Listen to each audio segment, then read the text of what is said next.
Всем привет! Рассмотрим сегодня печку Kotlin от бренда Greo. Что, собственно, это за печь?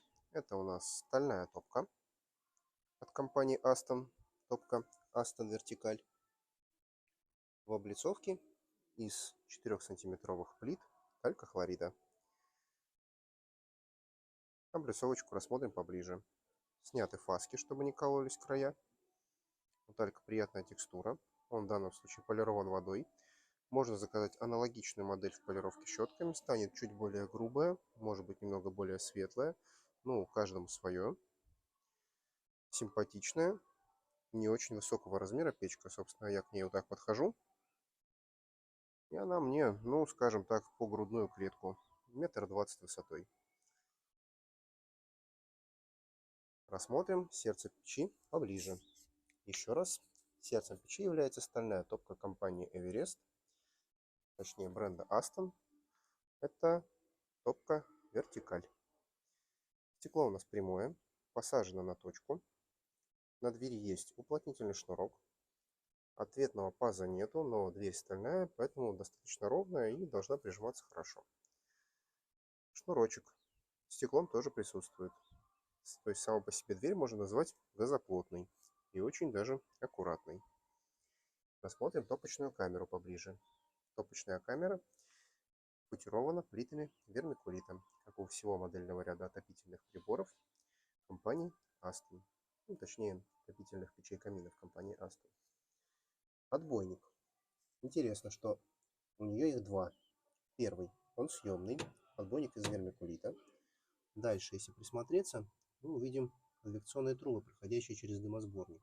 Они увеличивают, по сути говоря, тепловую мощность печи, так как они проходят через самое горячее место отопительного прибора, создают достаточно большой поток горячего воздуха. А сверху над этими трубами есть еще один стальной отбойник. Соответственно, выход дымового газа достаточно сложный, что делает прибор очень даже эффективным и снижает перегрев, возможный перегрев дымохода. Хорошее решение. Отверстие вторичного дожига. Объем топки достаточно большой. Размер дров сюда можно спокойно рассчитывать 40-50 см. Колосниковая решетка. Чугунная. Ну и, собственно, внизу зольный ящичек. Вот такая корзинка. Достаем. Ну, собственно, вот на нише под зольный ящик. Сразу рассмотрим регулировки. Это регулировка подачи воздуха на вторичный дожиг, а это регулировка подачи воздуха под колосник.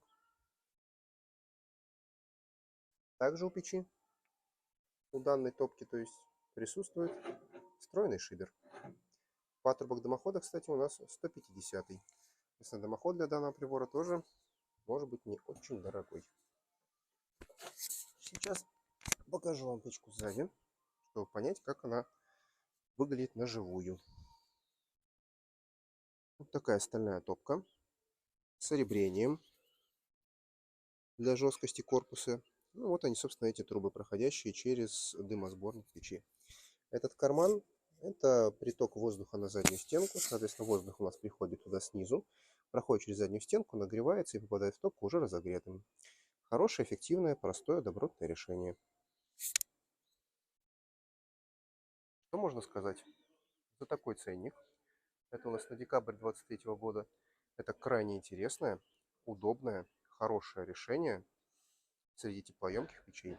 Все-таки 350-400 килограмм теплоемкой массы для нашего северного климата это очень даже хорошо.